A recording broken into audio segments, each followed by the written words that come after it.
প্রথম টেস্টে লজ্জার হারের পর এবার দ্বিতীয় টেস্টে শক্ত জবাব দিয়েছে বাংলাদেশ। এবার যে কঠিনভাবে ঘুরে দাঁড়িয়েছে টাইগাররা।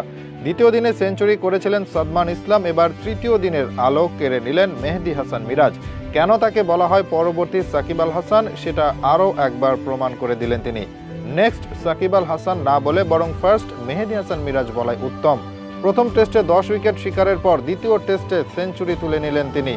টেস্ট ক্রিকেটে একটি ধৈর্যের খেলা, শৈল্পিক খেলা বলা হয় এটা ক্রিকেটের সবচেয়ে গুরুত্বপূর্ণ ফরম্যাট, যেখানে বাংলাদেশের দুর্বলতা সবচেয়ে বেশি। প্রথম টেস্টে জিম্বাবুয়ের কাছে হার যেন সেটার এক উজ্জ্বল উদাহরণ। তবে বাংলাদেশ যে ঘুরে দাঁড়াতে জানে, ভালো কিছু করার স্বপ্ন দেখাতে পারে, সেটা প্রমাণ করতে সময় নেয়নি এক টেস্ট। সিরিজ বাঁচানোর স্বপ্ন নিয়ে দ্বিতীয় টেস্টে মাঠে নামে শান্তর দল। এই টেস্টে জয়ের কোনো বিকল্পই ছিল না টাইগারদের। এমন অবস্থায় আগে ব্যাট করতে নামে জিম্বাবুয়ে। প্রথম টেস্টের পর দ্বিতীয় টেস্টেও দাপট ছিল তাদের। 177 রানে 2 উইকেট ছিল ম্যাচের একটা সময়। নিক ওয়েলস ও শেন উইলিয়ামসনের দারুণ হাফ সেঞ্চুরিতে ম্যাচের লাগাম ছিল তাদের হাতেই। তবে এরপর তাইজুল ইসলামের বোলিং তোপে পড়ে তারা। অবাক হলেও এটাই সত্য, 177 রানে 2 উইকেট হাতে তারা গুটিয়ে যায় 227 রানে। তাইজুল ইসলাম শিকার করেন 6 উইকেট। এদিকে 2 উইকেট নেন নাইম। এদিকে লম্বা সময় পর টেস্ট ক্রিকেটে ওপেনিং জুটিতে সেঞ্চুরির দেখা পায় বাংলাদেশ। তবে 39 রানে বিদায় নেন বিজয়।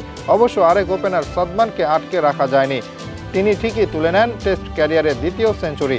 প্রথম সেঞ্চুরি আসে তাদের সাথেই, তার ব্যাটে আসে 120 রান। শেষ দিকে তানজিম সাকিবকে সঙ্গী করে অসাধারণ এক জুটি গড়েন মেহেদী হাসান মিরাজ। তৃতীয় দিনে ব্যাট করতে এসে দেখিয়ে দেন কেন তাকে সাকিব আল হাসান ভাবা হয়। দুর্দান্ত এক জুটিতে তার অবদান ছিল বেশি, যদিও অর্ধশতক করতে পারেননি সাকিব।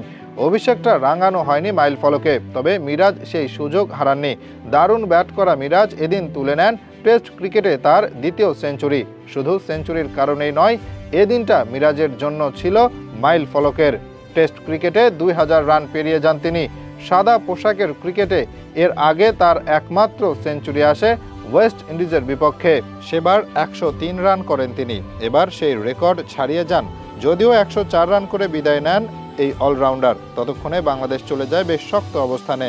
444 রান সংগ্রহ করে টাইগাররা। মিরাজ ও সাদমানের সেঞ্চুরি ছাড়াও 41 রান করেন তানজিম সাকিব, মুশফিক করেন 40 রান। এদিকে দুর্দান্ত দলীয় সংগ্রহে বাংলাদেশ লিড পায় 217 রানের।